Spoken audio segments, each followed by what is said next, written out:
Want to make a podcast? Spotify's got a platform that lets you make one super easily, then distribute it everywhere and even earn money, all in one place for free. It's called Spotify for Podcasters, and here's how it works.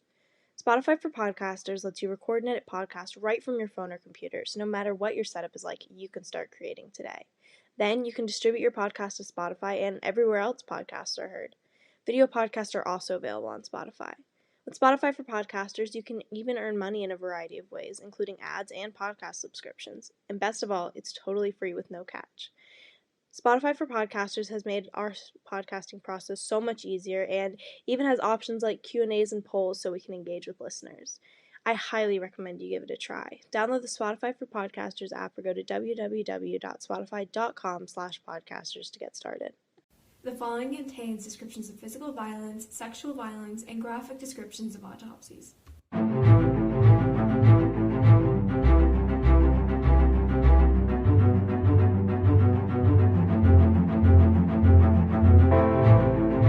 Hey listeners, this is episode 23 of Teen Girls Investigate Crime podcast. I'm Jillian. And I'm Izzy. And this is take 2 of this episode. Yeah, okay. Funny story. Apple literally corrupted all of this episode's files. So we are recording this. It's 8 o'clock the night before it's going to upload. Yes, so bear with us. Bear with us. I haven't eaten dinner. I'm hungry. And I just ate some cake that tasted like a Nutri-Grain bar. Yes. So we're thriving. But Yes. Let's just get started with today's episode. Today we'll be covering the Darlie Routier case, which is pretty infamous and honestly just horrifying. But again, before we get started, happy 16th birthday, Izzy! Oh my god, thank you so much. And I'm also sorry you have to deal with this re-record like the night before you turn 16. You know, it's totally fine. Anything for the fans. Anything for the fans. Anything for the fans. And fans, go wish her a happy birthday on Instagram. Go do it right now. Go comment and be like, happy birthday, Izzy. Because she's turning 16, and that's pretty cool. The big 1-6. The big 1-6. So let's just get started with the case. Now we've done all of our pre-whatchamahoots. Yes. So Darlie Lynn Peck Routier was born on January 4th of 1970 in Altoona, Pennsylvania. Can I just say, her name... 4 names. It's a little excessive, but I mean, she only acquired the last one when she was an adult. Well, I guess like a teenager, kind of. But, Yeah. Yeah, so that's a lot of names. But you know, when I plan on getting married, I plan on keeping my name, but also taking theirs. That's what my mom did. Yeah, I vibe with that. Like, I don't want to give up my name, but also like I want a lot of names. Yeah, that's I totally get like the hyphenated, the fancy one. Like I don't want to just have mine because then I feel like I'm not married, which is kind of like that's totally like patriarchy like stuff. But also like I just want both. Yeah, it would be nice to have both. It would be nice to have both. Anyway, back to Darlie Lynn. During her childhood, she lived with her parents and her sister, and as a teenager, she moved to Lubbock, Texas with her mom and stepfather. Lubbock? Yes, like the chicken, bok bok. I can't with the name. It literally makes me think that they lived on like a chicken farm. And so when living in Texas, she met her future husband, Darren Routier, and he happened to work at the same restaurant as her mom.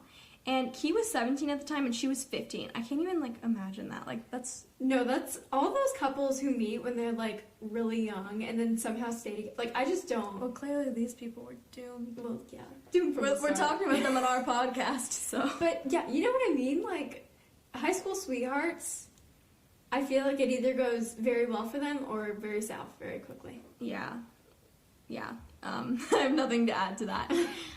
So she attended high school at Montgomery High School and graduated in 1988. And later that year, she married Darren and they moved to Rowlett, Texas, which is a suburb of Dallas. They had 3 sons. Devin was born on June 14th of 1989. Damon was born on February 19th of 1991. And Drake was born on October 18th of 1995. Okay, all these. That's a lot of D's, and like the parents are D's too. And all the names sound exactly the same. No, they're really hard to differentiate. It's not like one was like what's an example? I don't know. What's something that's really Daniel? different? Yeah, one was like Daniel and one was like Dairy. I don't know. But they're all kind of Devin and Damon. Devin, Damon, Darren, and Darlie. Aren't those the people from Vampire Diaries? Oh my god, yeah. Are they really? I've never watched Vampire Diaries.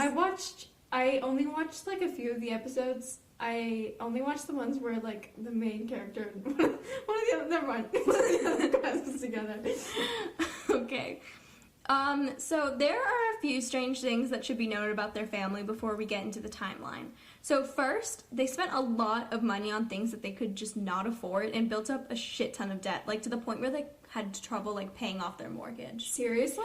Yeah, so they were constantly renovating their house and just buying flashy cars and jewelry, and they even helped a cancer patient pay for their mortgage bill, which What? I mean, like, props to them for doing a good deed, but like, But if they can't If pay you for their don't own have mortgage, enough money to pay for your own mortgage, why are you helping other people you don't know? it doesn't make a whole lot of sense. And these were all things that they just could not afford because their only source of income was Darren's job at a small electronic company. So it wasn't like he was like rolling in the big bucks at No, I don't like know. Apple or Yeah, something. No, exactly. he was at some small electronic company in Texas. And so they were also having marital issues at the time, and I'm pretty sure it was related to the money. I mean, like, yeah, they that's were probably struggling big. financially, and then that led to a lot of marital issues. Mhm. And Darlie had actually almost committed suicide in the months leading up to the crime, and she had written a note to her children in her diary. Oh, that's awful. It's really sad. Yeah. Okay, I'm gonna get into the timeline. So this timeline is very brief.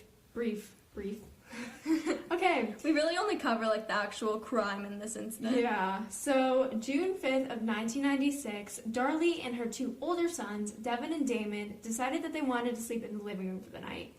Like just like a super chill thing. Like they were gonna, like almost like you know how you were younger and you used to sleep in the living room. It was like camping almost. You know I've what I never mean? camped in my living room, but this really makes me want to. Yeah, no, like doing a fort or putting out mattresses. And Darlie said that they made popcorn and watched a movie I was never allowed to make forts. because you had to clean them up. Yes. I How'd you know remember that? because I had that rule too. But I used to make them, and one time, oh my god, this is so bad. So, at least in the United States, stamps cost like 30 cents each. Uh-huh. I stuck a sheet on the wall using only stamps. It was like I used like 100 stamps. Oh my god. Why couldn't you use tape? I don't know. I thought it was tape. Oh my god, Izzy. Yeah. Of course you did. Yeah, that's such a mean thing to do. Izzy's honestly. had chaotic energy from the start. Very chaotic. Okay, so yeah, they wanted to sleep in the living room, and Darlie said that like by 10:30 they had all watched a movie, and both the boys were asleep. So Darlie and what was his name? Darlie and Darren ended up like he came downstairs and they had a conversation about like finances and like typical adult stuff, and they actually had a conversation. Well, clearly they need to talk a lot about their finances. Yeah. And then they also had a conversation about a beach trip to Mexico that she was going to take with her friends. in As the one next does month. when they're house poor. Yes, exactly. As one does when they cannot pay their mortgage. Yeah, and I mean, like, clearly it was just an adult conversation. And she says that later on that night, they ended up, like, snuggling for a while, and then he went back up to bed in their bedroom by himself. Okay, so I have to point this out because I think that this is a little bit strange because what's about to happen, the timeline portion of this, like when he woke up and Yeah. just went back upstairs, Well, it doesn't, Exactly. He was upstairs by, like, 1 or 1:30. but it doesn't make a whole lot of sense why he went upstairs. Exactly. But also, I do have to say, Darlie had been sleeping on the couch for about a week because she had not been sleeping really well. And, I mean, like, her husband thought that, like, a change of scenery would help because their 7-month-old son, Drake, had been, like, she was such a light sleeper that him just rustling around in his crib would wake her up. That's insane. Shouldn't it be like the opposite? Yeah, literally. Shouldn't he be the light sleeper? Yeah, exactly. Like that's a different level of light sleeping too.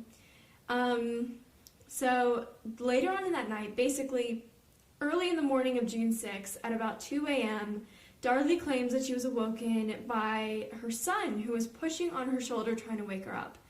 And when she awoke, she looked over and saw that her son was wheezing, and she could see that her other son's lifeless body was on the floor surrounded by blood. Oh my god. Yeah, and she said that she then saw a man who was standing at the foot of the couch, and he started to run away when he saw her get up. Oh my god.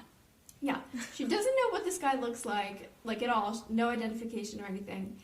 And, like, her throat had actually been, like, very deeply cut on the side, and she claims that it was done by the attacker when she was asleep, and when she awoke, she didn't feel it because of the adrenaline. Wait, she claims that he stabbed her and it didn't wake her up quite yet? Yeah. She didn't wake up until her son touched her on the shoulder? Yeah. That's interesting for a light sleeper. Yeah, I feel like a heavy sleeper might awake if someone stabbed them in the neck. In the neck, yeah. I mean, I think if anyone was stabbed in the neck, they would just wake up. I think if someone even got on top of me to stab me in the neck, it would wake me up. I just think it's what you do. You wake up. You wake up. Is that an ad for something? It's like, there's like something, it's like, it's just what you do. Probably. I feel like it's like an insurance I've read thing or that. something. Anyway, if you get stabbed in the neck, you wake up. It's just what you do. Yeah, it's just what you do. And she said that this guy started, like, running through their kitchen and out of their garage. And, I mean, she said that she started instantly yelling for her husband. And let me add, her husband says that he was awoken because he heard her screaming Devin's name. And that's what woke him up. So, I mean, yes, it's inconsistent, but I have to say, he was sleeping, and that was what woke him up. And also, Devin and Darren. All of their names sound the exact same. They're all ending with like an N or an M, and they all start with a D. Yeah. How could you not hear? How could you? I could totally understand how those. Plus, if you hear someone yelling and you're half asleep, are you really gonna understand what they're saying? Exactly. Like, he just got up and he knew he When had I to hear go yelling when I downstairs. first wake up, I cannot comprehend it. It just sounds like someone's like barking. Yeah, exactly. And I mean, like, I'm a very heavy sleeper. I can fall asleep in restaurants. I fell asleep at a Meghan Trainor concert. You did what? Grade. Yeah. I've always wanted to go to a Because I didn't want to go. I didn't want to be there. Why? Because I don't like her. Oh. And I was really jealous of her because she married the guy from Spy Kids. I was about to say she married that guy from Spy Kids. Yeah. The guy from Spy Kids is so ugly, though. Yeah. Well, 6th grade me didn't know that. Yeah, so I fell asleep at her concert, and I've also fallen asleep in a Best Buy parking lot when there was a car alarm going on next to me. Anyways, her husband basically ran downstairs, and, I mean, he immediately saw, like, the scene that was, like, in front of him. He saw his 2 sons, boys, like, lifeless bodies on the floor, and he immediately started to attempt to do CPR and mouth-to-mouth, but, like, his efforts were totally fruitless because every time he would, okay, this is really graphic, but, like, every time he would push on their chests or try and do mouth-to-mouth, like, blood and air would just, like, go through the knife wounds because of how deeply they had been stabbed and how many times. Like, and this is why we have a trigger warning. Yeah, this is why we have a trigger warning. How other podcasts sometimes don't have trigger warnings, I'll never understand. No, exactly. Like, I've never listened to a true crime podcast that had a trigger warning before. I mean, I don't even, why did we decide to do it? Just, we want to, like, cover our asses. Yeah, just in case. Just in case some, like, 9-year-old comes across our podcast and starts listening, and then they're, like, mentally disturbed forever. Yeah. And, I mean, Darlie then called police at 2:31 a.m., and they are at the house within minutes. Jillian, do you want to talk about the 911 call a little bit? Yeah, sure. So the 911 call was pretty long and hard to understand, so instead of playing the audio, we're just going to briefly explain all the important parts of it, because there's no point of view trying to figure out exactly what they're saying and what it means. And I just like it more when we talk about it. I don't know why. I don't really love listening to 911 calls. I always tune out when I hear a 911 call. Yeah, and they're always like... Yeah, yeah, that was a pleasant sound. But that's what they're like. Okay, so the 911 call. Starting off, Darlie kept addressing her sons as my babies. And she would say that they were dead instead of saying that, like, her sons had been stabbed or injured or something. Ugh. And it almost seemed like she was distancing herself from the murders. And she never even asked the operator what to do or how to do CPR or how to help. And it could be weird, but it also could just be she was doing something else and her husband was giving CPR. Yeah, exactly. I get that. I feel like that's, like, kind of it could go both ways, I guess. Yeah. And also, by saying that they're dead, which is, like, that's what I really think is bizarre about it. Like, exactly. It's showing that, like, she just is automatically thinking they're dead. When clearly they're not, because her son woke her up, like, tapping on her arm. Exactly. He was, like, pushing on her. I don't understand. He clearly wasn't dead. And then also, if, like, let's say I walked in and I saw someone that I knew, or that was my sibling, even though I don't have any siblings, or my child or whatever, and they were, like, really badly injured, I would not call the police and immediately say they're dead if I can't determine that. I don't know. It's a weird thing to say. Yeah. Okay, and also, she kept saying that she had been hurt and that her injuries were really bad. And it almost seems like she was trying to say, like, oh, I couldn't have done this because I'm also hurt. Oh my god. Like, she kept repeatedly pointing it out. Like, your sons are literally Dying on the floor. floor. Try to help them first. Yeah, don't. Oh my god. It's a little weird of a thing to point out while you're half saying, my babies are dead, while they're not even dead. And then you're also just like, oh, but I'm also hurt. Yeah, I'm exactly. injured. Help me. So yeah, and I mean, police got there immediately, and they immediately started the investigation. And I mean, really sadly, Devin and Damon had been like pronounced dead at the scene by paramedics, and Darlie was taken to the hospital for her injuries, and she actually remained in the hospital for 2 days. Oh my god. For like, I guess the surgery on her neck. I don't know. But let's get. I wonder if that hurt. Did that wake her up? Nope. I can't do it. She's a light sleeper when it's her baby, when she has to do something with her baby, but you know, like, yeah, exactly. when you're being stabbed in the neck, not a big deal. Or when your children are getting stabbed next to you, not a big deal. Yeah. Okay, so I'm gonna get into the first theory. So this is the Darlie did it theory, and in this episode, we're only gonna have 2 theories because there's really only 2 possibilities. So, I mean, yeah, there's really only one suspect in this case. I don't know how familiar you guys are with this case, but it's pretty well known. She's convicted. Yeah, Darlie is convicted. On death row currently. So we're going to talk about the Darlie did it theory. That's kind of what we think happened, right? Yeah. And then we'll go over a little bit on the Darlie didn't do it theory, because that theory's kind of gotten a lot more publicity recently. Like, a lot of people have started theorizing what could have happened. Mm-hmm. And I don't know. So we'll leave it up to you guys to decide. Yeah. So her story is inconsistent with the evidence at the scene. And I mean, like, first she said that the intruder had exited the house through the garage, specifically through the window screen because the window screen had been cut. However, it was proven that there was no sign of exit through the garage, and the dust on the windowsill where the screen had been cut was undisturbed. Okay. That's weird. Yeah. That's really weird. That's like, So- no one could have gone through there. Exactly. So unless this guy was like a gymnast and he like leaped pole vaulted himself through the window. Like, was on like a zip line? Yeah, literally. Yeah. And then also, like, they can do testing for like the littlest bit of DNA or blood, and there was no blood spatters in the garage or on the windowsill, which indicates that if someone had just so brutally murdered 2 children and attempted to murder a woman, Maybe he it would was be in a covered bubble in suit. blood. What is a bubble suit? You've never seen those? Like, if you go to, like, sometimes they have them at, like, amusement parks and stuff, where they'll have people put on those giant, like, they look like you're wrapped in, like, the stuff that you pack boxes with, like bubble wrap, like a giant bubble thing, and then they'll have people, like, box. So how would he have gone through the window? Can you imagine just like walking into your garage and Yeah, but he wouldn't have, he wouldn't covered in blood trying to go through the window. He wouldn't get the blood stuck to him, though.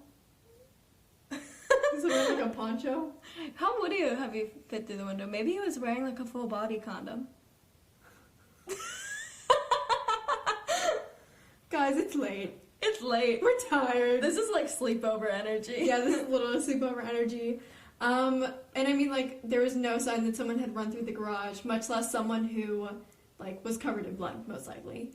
And, overall, throughout the entirety of the garage and the mulch and the flower beds outside of the window, there was no traces of blood or DNA from a killer other than an unidentified fingerprint. However, let me point out, fingerprints can stay the same for like 50 years. Yeah, so I mean, it literally could have been anyone. And these people were living above their means, so it could have been like a gardener or something. Or like a maid. Yeah. Literally. It literally could have been anyone. It could have been like someone just walking by. Yeah. Someone was just in their backyard. Oh, pretty flower. Yeah, exactly. And I mean, okay, this is a weird thing, but the knife that was actually used to kill the boys and injure Darlie was on the ground of the laundry or utility room. And when Darlie found it, she was like on the phone with 911, and she's quoted saying that we could have gotten the prints, maybe, if she hadn't picked it up, which she did, and she moved it into the kitchen. Oh, well, that was nice of her. Yeah, so nice of her. But let me say, where she said that the bloody knife where she found it, it would have been like dropped by the killer, and there would have been blood spatter all over the place. However, crime scene techs, determined that it had literally been placed on the ground, not dropped. So you're telling me an intruder in a full body condom came through and then placed a knife on the floor and Yes. then escaped through the garage window? Somehow, yes. Oh my goodness! Oh my goodness! And, okay. Also, Darlie claimed that the intruder had ran through the house when she tried to chase after him, and that he had knocked over a single wine glass in the pursuit. Nothing else, just a single wine glass. Sorry, I keep picturing some guy in like a full like, you ever see those things outside of like gas stations? Oh my god. I'm imagining one of those running through the house. Oh my god. I have a problem. So, it was proven that, like, when the police cleaned up the glass and stuff, right, there were her bloody footprints underneath the glass shards and a vacuum that she had also claimed had been, quote-unquote, knocked over. This is indicating that she had placed the vacuum and knocked over the wine glass as a cover-up because she had walked underneath it before it even fell. That's clever. Very clever. Why bother trying to cover it up like that? Like, why? Like, you know what I'm going to do? I'm going to knock over a single vacuum. And I'm going to step underneath it with my bloody feet. I'm going to knock a wine glass on the ground. And then I'm going to say that's the only thing you knocked over in the house. That's just dumb. Like, that literally makes you look more incriminating. No, yeah. Yeah, that just makes you look more incriminating. Okay, so also in this theory, her injuries just don't add up, like, at all. First off, a large majority of her injuries were superficial, and so, like, they literally just damaged her skin. Yeah. Like, nothing else. And they literally were proved to have been most likely self-inflicted. And so also, how the fuck did she have bruises all over her arms, which if you look, there were bruises all over her arms, if she was not in some sort of, like, hand-to-hand confrontation with the killer? And, you know, you'd think that she would mention this confrontation because she has everything else so well thought out, explained. And I just think it's weird. And also, like, if there was this crazy, like, combat thing, how did her husband and 7-month-old baby, like, not wake up? Literally. Like, okay, I know people who have little babies who are even, like, 2 years old at this point, and if they are napping upstairs, you whisper in that house. Even if you are multiple floors below them, because even a little thing will wake them up and set them off. Like, I just don't understand. It's a little weird. And so also, the slash on her neck was close to hitting her artery, but, like, not quite deep enough. And I'm just saying, if a killer is skilled enough to kill 2 children while also making, like, no noise, you'd think he would know how to cut, like, someone's throat deep enough to kill them. Literally. Like, if he can just make it through the house with, like, no cover, like, no anything, like, no evidence against him, how did he not kill her? Exactly. And why would he kill the 2 children in the same way and then try and do a different thing to her? It's so that weird. Clearly he wasn't good at if he was exactly trying to do it. He was trying to change things up, spice it up a little bit. Spice it up for the final thing that he should. Yeah. Okay. Anyway. Lastly, I'm just gonna get onto Darlie as a person. So Darlie was actually suffering from postpartum depression, which caused her to contemplate suicide on multiple occasions, like Jillian had said earlier. And I mean, she documented it in her diary, and that was actually shown in court, and it was used against her. And I mean, the one thing in this case that I don't really like is that there was, like, extreme character assassination against Darlie that I feel was used against her a little bit unfairly. However, I do feel like it's important to bring up mental health as well as other things because the police, as well as the prosecution, as well as the defense, and, like, all of this was used when they deliberated putting her into jail. You know what I mean? And, you know, here's just what I think. I think that we should not be using mental health to build up a case against someone. But, like, that's why we're bringing this up last in this theory, because it proves somewhat of a motive, but the case wasn't built around it. The case was built around a lot of other things. Like, we've basically already established a crime occurred. Yeah. And now we're just explaining a little bit more of the motive in the background. Yeah, and, like, more of the, I guess, like, the benefactor that made people think a little bit more like, oh, I think this is kind of an explanation. You know what I mean? Exactly. And, like, in no way are we trying to say that this is why she did it necessarily. I just think it's an important thing to talk about. Like, we shouldn't disclude it. It's a part of the case. It's a big part of the case. It's just not the deciding factor. Exactly. So I'm going to get into a little bit of, like, an injury. So the injury on her throat that, like, it should have killed her technically. It was only 2 millimeters away from her carotid artery, which is like nothing. And I mean, many people say, like, a lot of the research I did, they were like, okay, why would someone do that to themselves? Like, there's no way someone did that intentionally to themselves. But I mean, if she was trying to kill herself after realizing the extent to what she had done, like, did she simply just, like, escape death, and that's what caused her to try and set up the crime scene and stuff? Yeah. You know what I mean? It's a really weird situation. Yeah. And I mean, also, let's say she was doing that to herself as, like, a cover-up or something, she wouldn't have known that there was, like, a big artery right there, and therefore she probably wouldn't have known how deep she would have had. You know what I mean? Yeah, like, it doesn't make a lot of sense unless she did some research or something. Yeah, and that would have had to been, like, it would, I don't know, it just would have had to been so specific to be, like, I don't know. And, I mean, like we said earlier, if there was an intruder, they would have known how to do it in a way that would have, like, instantly killed her. Mm-hmm.